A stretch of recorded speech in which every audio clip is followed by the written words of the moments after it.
교독하겠습니다.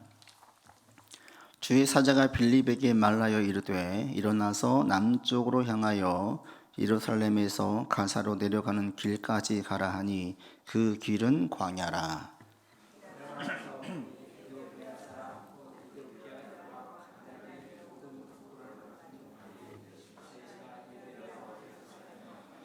돌아가는데 수레를 타고 선지자 이사야의 글을 읽더라.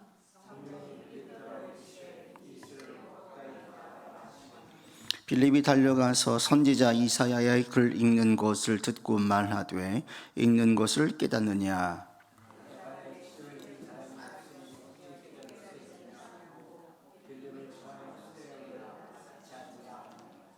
아멘. 신앙생활을 할 때 보면 하나님께서 특별하게 많이 개입하심을 경험하는 분들이 있고 경험하지 못하는 분들이 있어요. 특별하게 개입을 하시는 인생들을 보게 되어지면 몇 가지 공통점이 있거든요. 그리고 사실 하나님 안에서 신앙생활을 하게 되어지면 하나님의 개입하심을 경험하는 게 정상이에요. 왜? 하나님은 지금도 살아계시니까. 그런데 내 삶에서 하나님의 개입하심을 전혀 느끼지 못하고 있다라면 이제 오늘 본문의 근거에서 자기를 좀 점검해 볼 필요가 있고, 또 내 삶에 하나님의 살아계심을 경험을 하고 있다라는 고백을 하면 본문의 근거에 볼 때 이런 부분이 내게 있어서 하나님이 역사하시고 있구나 라는 것을 보게 됩니다. 바라기는 여러분 모두가 다 하나님의 살아계심을 여러분 개인적인 삶에서 경험하기를 원합니다. 저는 숱하게 무지하게 너무나 많이 있죠. 하나님께서 살아계심을 부인할래야 부인할 수가 없어요. 그 일상에서 그런 경험들이 너무나 많아요. 근데 이런 경험이 저에게만 있느냐? 아니에요. 믿음의 사람들에겐 다 이런 모습이 있을 수밖에 없어요. 살아계시기 때문에. 그런데 그분들에게 어떤 공통점이 있습니다. 그런 공통점들을 오늘 본문을 통해서도 볼 수가 있는데, 이 본문을 통해서 여러분을 점검해 보시고 또 그런 역사가 있기를 계속 기대하면서 이런 모습을 본받으며 나갈 수 있기를 바랍니다. 오늘 본문에 보게 되어지면 에디오피아 내시가 예수님을 영접하는 일이 벌어져요. 근데 이 에디오피아 내시가 예수를 믿는 과정을 보면 하나님께서 직접적으로 개입하셔가지고 믿게 만드셔요. 빌립 집사가 사마리아에 있는데, 사마리아에 있는 이 북쪽 이스라엘의 수도인 사마리아에서 오늘 본문에 보시면 26절 예루살렘에서 가사로 가라 라고 내려하죠. 예루살렘이 남유다의 수도예요. 북쪽에서 남쪽으로 와서 예루살렘에서 가사까지, 이게 거의 한 100km가량 떨어져 있대요. 여러분 100km 생각을 해보십시오. 당시에 차도 없고 도보로 대부분 다니는데 그 먼 길을 가야 됐는데, 사마리아에서 큰 부흥을 보았고 하나님의 역사를 보았던 빌립 집사에게 이끌어요. 성령께서 이끄시는데 단 한 사람 때문에, 여기 나와 있는 에디오피아 이 사람에게 예수님을 증거하기 위해서 이 사람 때문에 빌립 집사를 불러내요. 그 먼 길을 가기 위해서 26절에 보시면 그 길은 광야라 그랬어요. 광야는 매우 위험한 길이에요. 척박한 땅이에요. 그 길을 떠나서 한 사람 만나게 하는데 그게 누구냐? 26절 이하에 있는 에디오피아. 이 사람이 흑인인 거예요. 그러면 이 사람이 이방인이냐? 누가 사도행전을 기록한 누가는 이방인으로 보지 않아요. 첫 이방인의 그 전도는 누구로 보냐면 뒤에 나와 있는 빌립보 간수로, 백부장 간수로 얘기해. 백부장. 그러니까 여기 나와 있는 이 사람은 이방인이 아니에요. 그럼 누구냐?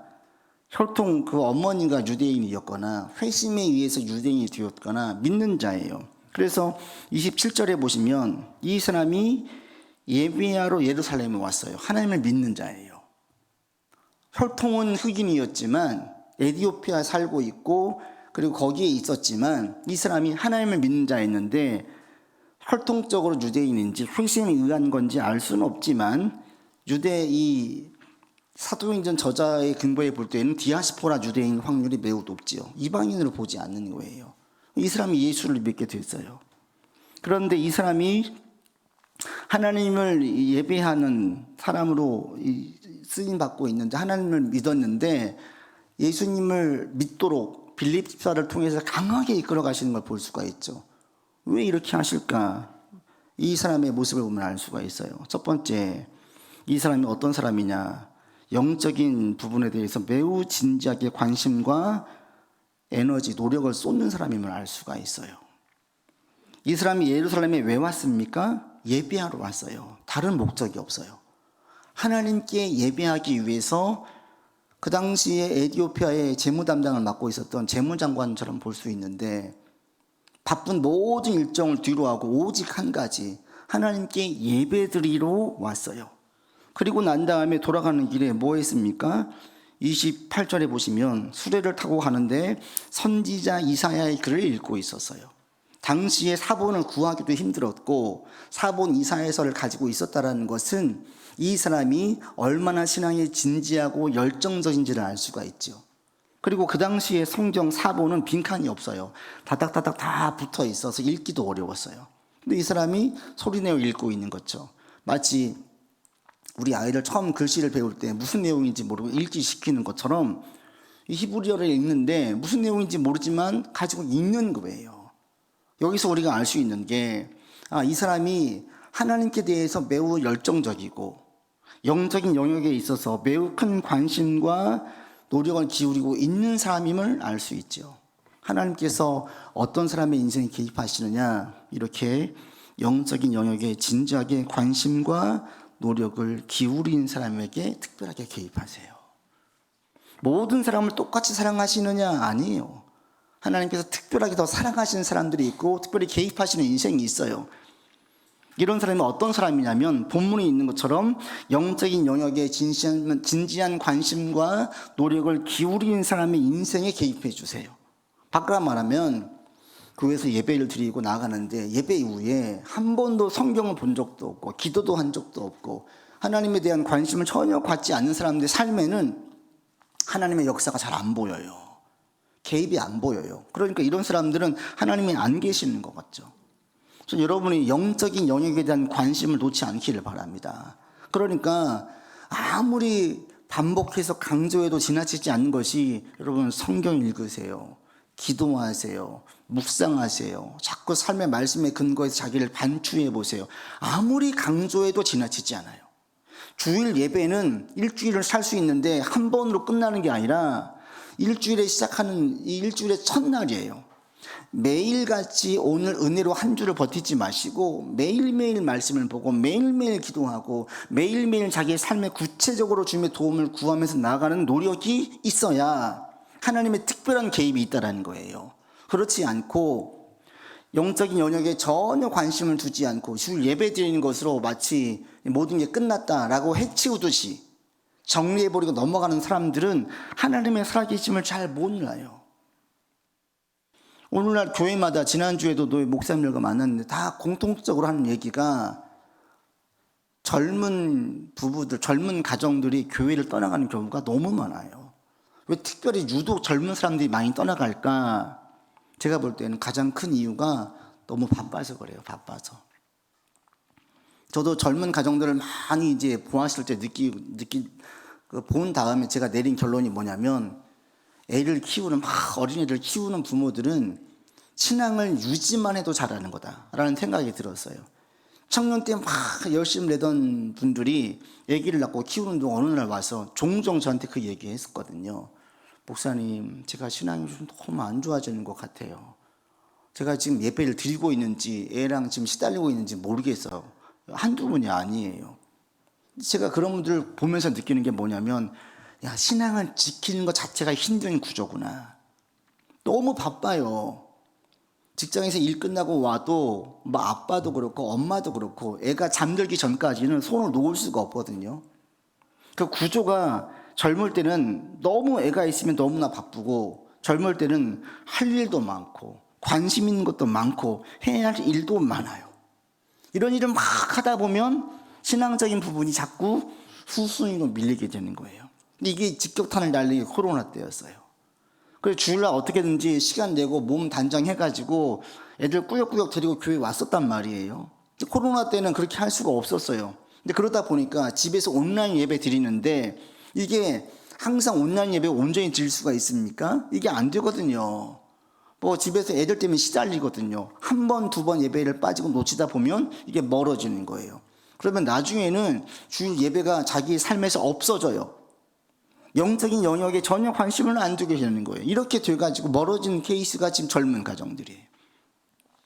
신앙의 연수도 깊지도 않고 삶에서 많은 그런 것들이 있는 것도 아닌데 그런 가운데에서 너무 일상이 바쁘다 보니까 점점 마음도 멀어지게 되어져서 영적인 영역에 관심을 안 갖게 돼요. 그러면 하나님의 살아계심도 전혀 실감하지 않게 되어져요. 그래서 명목상은 그리스도인이라고 말하지만 실제로는 하나님이 없는 사람과 똑같이 살아요. 하나님이 계신 그 의식을 하는 것이 아니라 하나님이 없는 것처럼 사는 거예요. 없는 것처럼.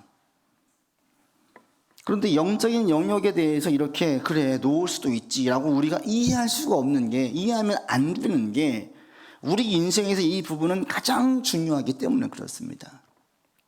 요즘에 그 당뇨 환자 또 이 혈압 쪽에 문제가 있는 환자가 급격하게 늘고 있어요.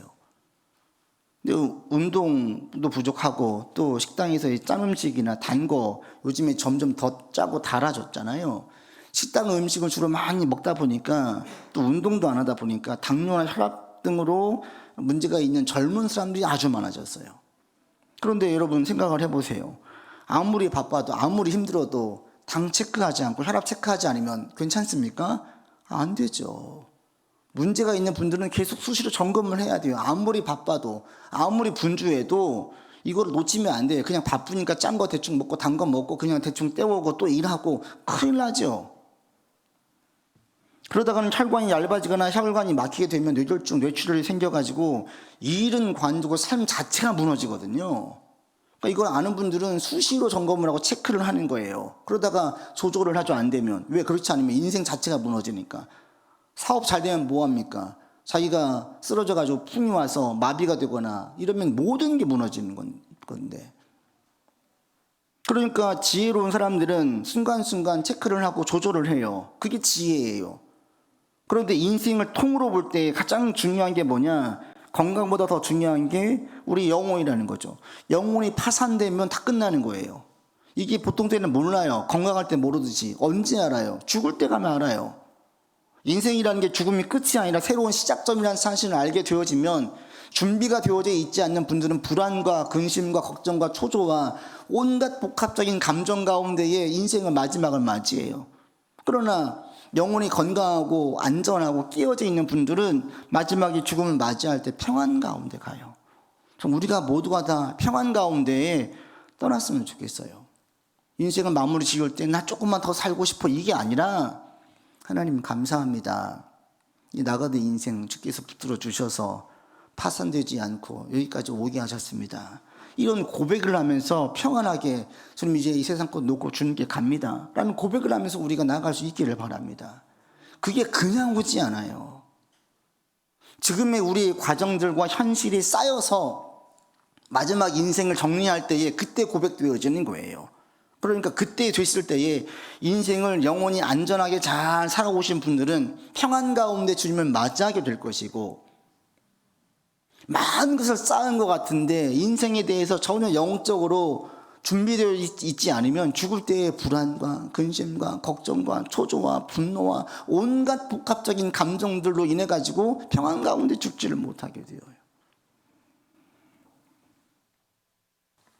그뿐 아니라 주님 안에 있는 사람들은 영적인 부분을 놓치지 않으면 가장 중요한 것 중에 한 가지가 죄를 경계해요.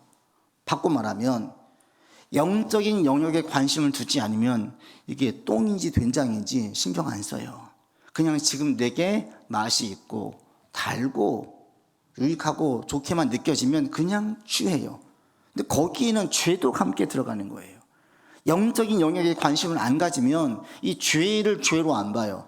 다 그렇게 사는데 뭐 이렇게 가는 거예요. 그런데 그게 그냥 그렇게 갈 수가 없는 거거든요. 죄라는 것은 성경에서 계속 강조하고 있는 게 죄는 모든 불행과 눈물과 고통의 씨앗이에요. 근원이에요. 그러니까 죄가 내 삶에 들어왔다. 이것은 가만 놔두면 이 죄라는 것은 곰팡이처럼 더 퍼지는 퍼졌지 그냥 가만히 있지 않거든요. 그러면 결국엔 내 삶을 조금씩 야금야금 잠식해 가서 먹어요. 그래서 나중에는 죄로 인해 생겨지는 많은 후유증과 병폐들이 내 삶에서 고스란히 나타납니다. 어느 순간 내가 탐욕적인 인간으로 바뀌어져 있고 너무 교만해져 있고 다른 사람들도 안 보이고 어느 순간부터 자기를 막 과시하게 되어지고 자기도 모르는 사이에 바뀌어져 있어요. 뭐가? 죄가 그를 그렇게 만들어요. 영적인 영역에 관심을 가지고 있으면 이 죄를 가장 싫어하거든요. 그러면 내 삶에 죄가 들어올 때 이걸 경계하고 끊어내는 거예요. 그러면 그 삶이 평안해지고 주의 안에 은혜 가운데 나갈 수 있게 되는 것입니다. 전 여러분들이 영적인 영역을 절대로 놓치지 않기를 바랍니다. 우리가 아무리 바빠도 이 부분을 꼭 가지고 있어야 되고 우리의 삶의 일부분을 떼어 놓아야 돼요. 그래서 여러분 기도하는 시간, 말씀 보는 시간을 정기적으로 확보를 하세요. 어떻게든지. 그래서 매일같이 성경을 보려고 애를 쓰시고 매일 기도하려고 하시고 또 자기 힘으로만 살지 마시고 하나님의 도움을 구하는 여러분들 되기를 바랍니다. 이 영적인 영역을 놓치지 않으면 또 하나 큰 유익이 있는데 이것은 그냥 죽을 때뿐 아니라 이 살아가는 과정 가운데에 삶의 방향성이 놓쳐지지 않아요. 즉 인생의 우선순위가 잘 정해져요. 무엇이 중요한지 알게 되어져요. 우리는 종종 삶에서 무엇이 중요한지를 놓치지 않습니까? 우린 놓쳐요. 아는 것 같은데 그렇지 않습니다. 지난주에 두 아이를 키우는 어느 엄마의 카톡에 이런 내용이 있더라고요. 찾아보니까 다이아나 루먼스 씨를 올려놨던데 그 아이를 키우는 엄마로서 반성하면서 올린 것 같아요. 저도 보면서 스스로 반성의 시간을 가졌는데 그 내용을 보면 이래요. 내용의 일부가 만일 내가 다시 아이를 키운다면 먼저 아이의 자존심을 세워주고 집은 나중에 세우리라. 아이와 함께 손가락 그림을 더 많이 그리고 손가락으로 명령하는 일은 덜 하리라. 아이를 바로 잡으려고 덜 노력하고 아이와 하나가 되려고 더 많이 노력하리라. 쭉 이렇게 이어지는데 저도 보면서 와닿았어요. 특별히 여기 신도시는 이렇게 더 첫 문장이 제일 첫 번째 부분 와닿더라고요. 여기는 전부 다 사람들이 무슨 얘기하냐면 다 집 얘기예요. 그렇지 않아요? 이게 다 집, 여기는 다 새로 지어진 집들이니까 다 집에 대해 어느 도시보다도 신도시가 집에 대해서 예민해요. 그런데 이 아이 엄마가 이 다이애나 루먼스가 첫 문장이 저도 딱 와닿았는데 아이를 내가 다시 키운다면 아이의 자존심을 세워주고 싶지 집은 나중에 세우겠다라는 거예요. 우리는 어떻게 해요? 뭐 이제 또 놓치지 못하는 분들은 그렇죠. 아이와 집을 함께 세우면 되죠. 뭐 이렇게 얘기하는데 인생이 그렇게 됩니까? 무엇인가를 먼저 우선순위를 놓아야 될 때가 있어요. 그럴 때 우리 뭘 먼저 놔요? 대부분 집을 먼저 놔요. 왜? 아이는 늘상 보니까 별 문제 없는 것처럼 보이니까. 그러니까 아이는 자꾸 후순위로 둬요. 그리고 집을 먼저 보아요. 그런데 뭐라고 얘기해요? 이분의 고백에 대해서 다 동의하지 않아요?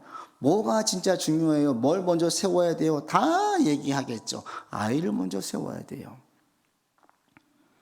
근데 이런 글을 읽으면서 스스로의 방향성을 다시 잡지 않아요? 우리 아이는 우리가 매일 시달리고 우리에게 많은 문제를 던져줘요. 고민거리를 막 던져줘요. 눈을 못 떼게 만들어요. 막 시달리다 보면은 그냥 이게 지쳐 있는데 이런 글들을 읽게 되어지면 다시 바로 잡게 되는 거예요. 이런 글을 보게 되어지면 내가 아이를 어떻게 바라보고 어떻게 말을 하고 어떻게 대응해야 될지를 올바른 방향성을 가지고 아이를 대하게 만들어요.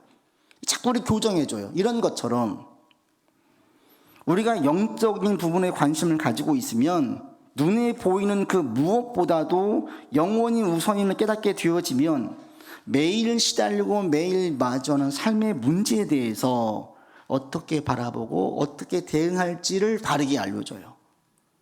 잡아가는 거예요. 이게 우리의 삶에 주는 이게 지혜예요. 지혜. 그래서 그리스도 안에서 영적인 영역을 놓치지 않는 사람들은 인생에서 무엇이 제일 중요하고 무엇이 덜 중요한지가 분명해져요. 성경은 분명히 말합니다. 가장 중요한 게 뭐예요? 영혼이에요. 영혼보다 중요한 게 없어요. 그 다음에 우리의 마음과 감정과 그리고 육체가 그 다음이고 삶의 것들은 그 다음인 거예요. 근데 우리는 바뀌어요. 자꾸 눈에 보인 것들을 가장 중요하게 둬요. 어제도 친척 중에 한 아이가 이제 고등학생인데 너무나 안 좋아가지고 병원에 갔더니 대장암이라는 거예요.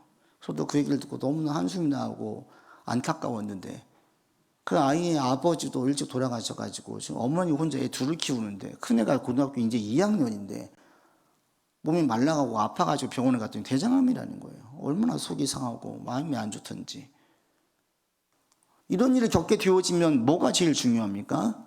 성적이 중요합니까? 대학이 중요합니까? 돈이 좀 중요합니까? 다 필요 없지 않아요. 생사가 왔다 갔다 하면 이런 것들은 절대 중요하게 눈에 보이지도 않아요. 일단 살리고 봐야 되는 거예요.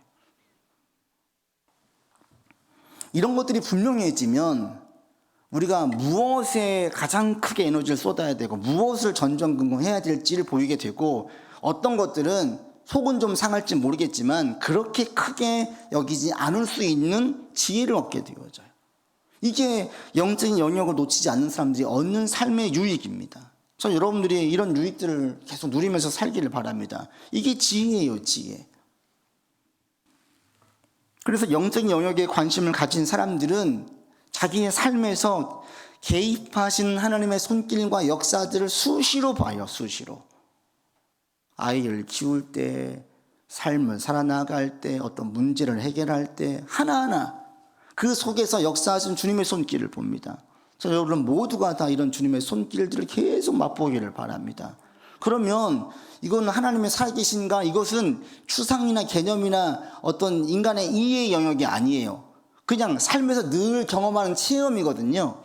그러니까 누가 무슨 얘기를 할 때 배워서 얘기하는 거하고 비교가 안 되는 거예요. 내 삶에서 늘 경험하고 있는데 살아계심을 이걸 무슨 배워서 됩니까? 배워서 되는 게 아니에요. 그래서 이럴 때 신앙이 정말 깊어지고 신앙이 좋아져요. 진짜 신앙 좋은 사람들은 하나님의 음성을 듣고 병이 낫는 일률적인 사건이 아니라 일상에서 주님의 도움을 경험하는 사람들이에요. 이런 사람들이 진짜 신앙이 견고해지고 단단해집니다. 여러분 지금 어떤 삶의 문제와 어려움들이 있어요? 주님께 도움을 구하세요. 혼자 씨름하지 마시고 하나님께 지혜도 구하세요. 또 갈 방향성도 분명하게 신앙 안에서 다시 정립을 하세요. 그러면 그 길들이 분명하게 정해지어지고 그때 주님의 도움과 개입을 다양한 방법을 통해서 도와주시는 것들을 경험하게 됩니다. 이런 은혜가 있는 여러분들 되기를 바랍니다. 그리고 이 부분을 통해서 다시 한번 보게 되어지는 게 영적인 영역에 우리가 얼마나 신경을 써야 될지. 바꿔 말하면 오늘날 한국교회가 지금 심각한 문제에 빠져 있는데 이것도 분명하게 진단되어져요. 오늘날 왜 점점 교회가 줄어들고 사람들이 교회를 떠나갈까? 멀리 갈 곳도 없이 왜 이렇게 이 주변에도 한때 교회에 나갔던 사람들이 많을까? 지금 교회에 안 나가면서. 이거예요, 이거. 영적인 영역에 관심을 잃어버렸기 때문에. 영적인 영역에 신경을 쓰지 않기 때문에. 눈에 보이는 것에서 치여 살다 보니까.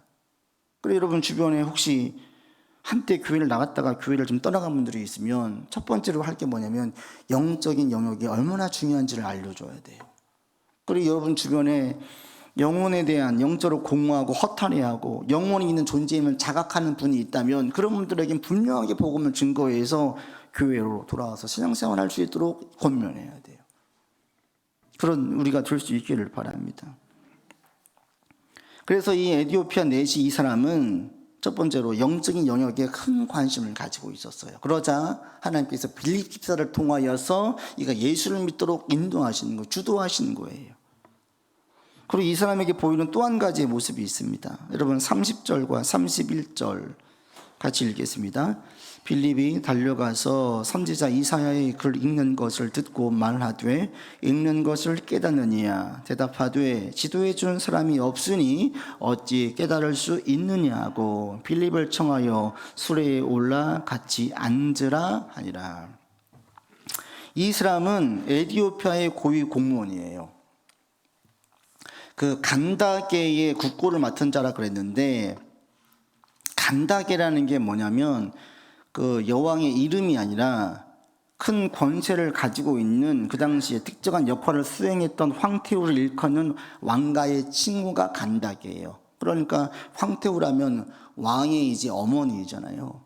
그러니까 어떤 이유로든 섭정을 하거나 큰 역할을 감당하는, 그런데 이런 사람의 모든 국고를 담당하는, 우리로 말하면 재무장관인 거예요. 아주 고위 관료죠. 이런 고위 관료가 성경을 읽고 있는데 빌립 집사가 와서 어떤 옷을 입었겠습니까? 당연히 남루한 옷을 입었겠지요. 와가지고 묻는 거예요. 당신이 읽고 있는 것을 깨닫느냐? 30절에 빌립이 물어봐요. 그러면 고위 관료가 보통 어떻게 보입니까? 너 뭐야? 이러지 않겠어요? 넌 누구냐? 나는 이런 사람인데 네가 뭔데 지금 이러냐? 이렇게 묻지 않겠어요? 그런데 그가 누구인지 이런 걸 전혀 따지지 않아요. 그리고 뭐라고 이야기합니까? 31절에 지도해 준 사람이 없는데 내가 어찌 깨달을 수 있느냐? 자신이 성경의 무지함을 그냥 고백을 해요. 보통 많이 배운 사람들, 높은 지위에 있는 사람들은 절대 이렇게 얘기하지 않습니다. 자기의 무지를 드러내지 않아요. 모른다고 하지 않아요. 다 안다 그래요. 그 챗 GPT 많이 이용하신, 저도 이용하는데 보면은 얘는 절대로 모른다고 하지 않아요. 틀린 답은 알려줄지언정. 그런데 이게 바로 교만한 사람들의 특징이에요. 그리고 이런 일반적인 사람들의 특징이 뭐냐면 절대로 모른다고 하지 않아요. 근데 이게 뭐냐면 교만한 사람이에요. 교만한 사람들은 자기의 무지와 잘못을 인정하지 않아요. 근데 이것이 오늘날 어떻게 포장되어져요? 우리 아이의 자존심을 위해서 또는 내 자신의 인권을 위해서 라는 걸 포장되어 가지고 누가 내 말을 무시하고 우리 아이가 누군가의 무시를 당하면 못 견뎌하는 거예요. 근데 이것은 여러분 이게 신앙적으로 볼 때 꼭 좋은 것이냐? 물론 무시당하면 좋은 건 아니에요. 지킬 땐 지켜야 돼요. 그러나 매번 그럴 때마다 혈기를 부리고 분노하고 막 싸우고 작은 것에 대해서도 막 나아간다. 이거는 여러분 교만한 거예요. 교만한 사람의 가장 큰 특징은 뭐냐면 자신의 잘못과 무지를 인정하지 않아요. 자기 잘못을 다 누군가의 탓으로 돌려요. 다른 사람의 탓, 부모의 탓, 또 상황의 탓. 그렇게 돌리지 자기의 잘못을 인정하지 않아요. 무지도 인정하지 않아요. 그런데 오늘 본문에 있는 이 에티오피아 내시는 고위 관료임에도 불구하고 자신의 무지를 먼저 인정해요. 난 모른다. 알려주는 사람이 없는데 내가 어떻게 알겠느냐. 자꾸 자기 무지를 인정해요. 이게 뭐냐면 겸손한 사람이에요. 영적인 진리에 관심을 가진 사람들의 특징이 뭐냐면 진리 앞에서는 겸손해요. 그 좋은 예가 니고데모예요. 그들 가운데 유대 사회에서 선생님으로 인정받던 이 니고데모가 밤중에 예수님 찾아와요. 그리고 첫 마디가 랍비여 선생님 그래요. 자기보다 젊은 사람에게 예수님께 선생님 그러면서 물어봐요. 그러니까 예수님께서 첫 번째 가장 중요한 핵심인 거듭남에 대해서 바로 말씀하시는 거예요. 다시 태어나야 된다. 그 당시 다른 배운 사람들은 예수님을 무시했어요. 목수 출신에다가 젊은 사람에다가 무시했어요. 그러나 영적인 진리에 대한 관심을 가지고 있는 니고데모는 무시하잖아요. 그리고 그 진리에 대해서 겸손하게 나아가요. 그래서 종교개혁자 깔뱅은 이 에티오피아인의 자기의 무지를 솔직하게 인정한 것을 보면서 이 사람은 매우 겸손한 사람이라고 평가하고, 그리고 이와 대비되는 사람이 누구냐? 자기의 능력에 대해서 확신으로 자만에 차 있는 사람. 이런 사람들은 열매가 없다라는 거예요. 여러분 말씀 앞에서는, 하나님 앞에서는 늘 겸손한 자들 되기를 바랍니다. 교만한 사람들은요 말씀을 걸러들어요. 시대와 상황과 자기의 경험에 근거해서 그런 말씀들은 그때에 맞는지 모르겠지만 지금은 맞지 않습니다. 걸러요. 이게 본질로 들어가면 교만한 거예요. 내가 더 알고 있다 이거지. 자기 얄팍한 경험과 지식을 가지고 하나님 말씀을 가지고 재단해내는 거예요. 얼마나 어리석습니까? 이런 사람에게는 성령의 열매가 맺혀지지 않아요. 누군가가 맺혀지느냐? 에티오피아 내시처럼 저는 모릅니다. 하나님. 이 부분에 대해서는 그냥 하나님 말씀에 대해서 100% 순종하는 사람, 100% 따르려고 애를 쓰는 사람, 시대가 어떻게 얘기하는지, 상황이 어떻게 이야기하는지, 나의 경험이 몇 가지의 경험을 가지고 근거하지 않고 말씀을 가지고 나가는, 말씀을 가지고. 그런데 영적인 진리를 탐구하는 사람들은요, 진지하게 관심을 가지고 있는 사람들은 모두 다 겸손할 수밖에 없어요. 왜? 자신이 어떤 존재인지를 분명하게 알게 되기 때문에. 그럼 우리가 어떤 존재입니까? 인간의 생사가 이 코에 생기에 달려 있어요. 우리가 몇 분만 숨을 쉬지 못하면 죽는 연약한 존재가 인간이에요. 아무리 날고 기고 뛰어나고 큰 권세를 가지고 있는 사람도 그 생사는 너무 연약한 인간과 똑같아요. 영적으로 자신이 진지하게 진리를 탐구하는 사람들은 인간이란 존재가 깨지기 쉬운 질그릇이라는 사실을 알고 이 앞에 겸손해져요. 겸손하지 못한다는 것은 자기가 어떤 존재인지를 지금 망각하고 있거나 잘못된 그릇된 이미지를 자아감을 가지고 있기 때문에 생기는 것이지, 우리는 바울의 고백처럼 깨지기 쉬운 질그릇입니다. 질그릇. 아, 당신은 위대한 사도입니다. 당신을 통해서 얼마나 놀라운 일이 일어났는데 당신은 우리와 레벨이 다른 사람입니다. 아니에요. 똑같다라는 거예요. 겸손한 사람이 그래서 주의 은혜를 맛보는 거고, 겸손한 사람을 통해서 하나님께서 역사하시는 거예요. 그래서 이 사람이 겸손해지니까 어때요? 그냥 예수의 복음을 빌립을 통해서 이사야 53장 풀어내면서 빌립 집사가 그 모든 나와 있는 내용들은 바로 예수님을 말씀하고 있습니다. 증거하자. 어떻게까지 가냐면, 여러분 본문 보십시오. 35절 36절 같이 읽겠습니다. 빌립이 입을 열어 이 글에서 시작하여 예수를 가르쳐 복음을 전하니 길 가다가 물 있는 곳에 이르러 그 내시가 말하되 보라 물이 있으니 내가 세례를 받음에 무슨 거리낌이 있느냐. 복음을 증거했는데 너무 잘 받아들여요. 받아들일 뿐 아니라 세례를 받고 싶어 해요. 당시 세례가 무엇을 의미하냐면, 당신은 세례를 받았다, 그 사람의 제자가 되는 건데, 제자가 된다는 것은 함께 먹고 자면서 삶의 모든 걸 배우는 걸 말하거든요. 그러니까 자기가 지금 예수님을 온전히 따르겠다라는 거예요. 복음을 증거할 때에 어떤 사람들은 잘 받아들여요. 어떤 사람들은 왔다 갔다 해요. 어떤 사람은 들었다가 놔버려요. 가장 큰 차이가 어디에 있느냐? 여기에 있는 거예요. 영적인 것에 관심을 가지고 있고 인간이 얼마나 연약한 존재인지를 깨닫고 세상에 다 난다 기다는 사람들이 있는 것 같은데 가만 들여다 보니까 내나 그나 똑같다. 인간은 똑같은 존재다 라는 사실을 깨달은 사람들은 복음을 들을 때에 거기 앞에서 그냥 받아들여요. 그대로 받아들여요. 그래서 그냥 주변에도 보면 그런 분들이 있어요. 예수를 증거할 때 너무 쉽게 잘 믿고, 그리고 신앙적으로도 계속 순풍에 돋다들지 꾸준하게 성장하는 분들이 있어요. 이분들의 공통점이 뭔지 아십니까? 이 두 가지예요. 영적인 것에 대한 관심을 계속 가지고 있고요, 하나님 앞에서 늘 겸손해요. 그런 사람들은 자기가 잘난 척하지도 않고 말씀을 재지도 않고 그대로 받아들이고 그냥 따라가요. 그러면 자연스럽게 이런 사람들 신앙에 성장하는 걸 보게 되어져요. 여러분들이 늘 주님 앞에서 겸손하기를 바랍니다. 사람들 앞에서 쩔쩔매라는 얘기가 아니에요. 사람들은 다 똑같아요. 그러니까 사람들 앞에 쩔쩔맬 필요 없습니다. 그러나 영적인 것에 있어서는 우리가 겸손해야 돼요. 주의 말씀 앞에서, 내가 하나님 앞에서 말씀보다도 이것은 그 시대에 통용되어지는 말씀이죠. 절대 그렇게 나가지 않기를 바랍니다. 하나님은 이 모든 시대와 역사를 주관하시는 분이시기 때문에 하나님의 말씀은 통하는 시대가 있고 통하지 않는 시대가 있는 게 아닙니다. 모든 시대, 모든 나라에 다 통하는, 왜? 절대 권력을 가지고 계신 분이기 때문에. 그러니까 하나님 말씀이 맞는 거예요. 이게 정답인 거예요. 여기에서 어떤 토를 달지도 않고 어떤 이의를 제기하지 않고 그냥 순종하는 거예요.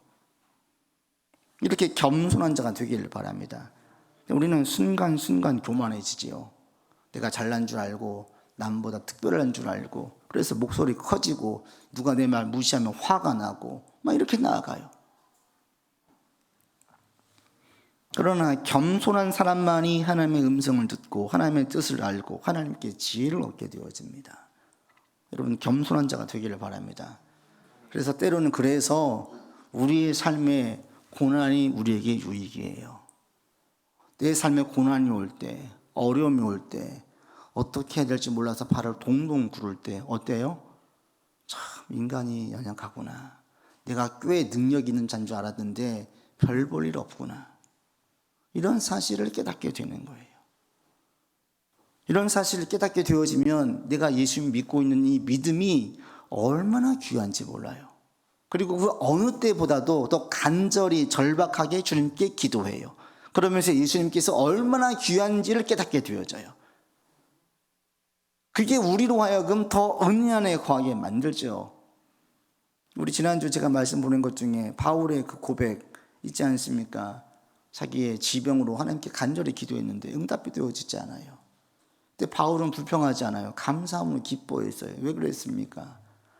내가 약한 그때 주께서 강함을 깨달았기 때문에, 하나님의 사역에 나의 지병이 문제가 되지 않으면 깨달았기 때문에, 도리어 그 지병을 통해서 주 앞에서 내가 겸손해질 수 있기 때문에 바울은 감사했어요.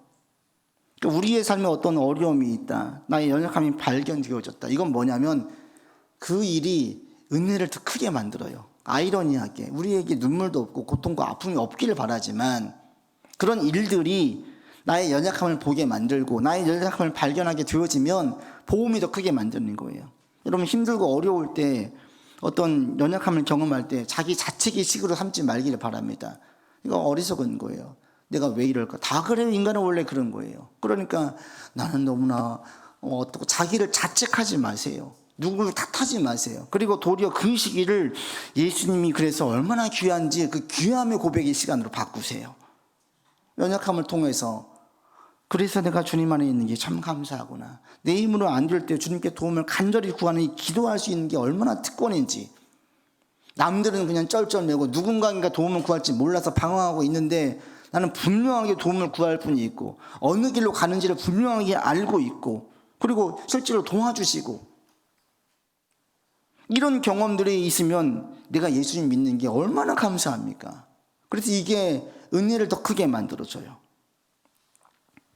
지난주 힘들고 어려웠습니까? 요즘에 힘들고 어려운 가운데 보내고 있습니까? 그런 시간들이 여러분에게 더 은혜의 시간으로 바꾸시기를 바랍니다.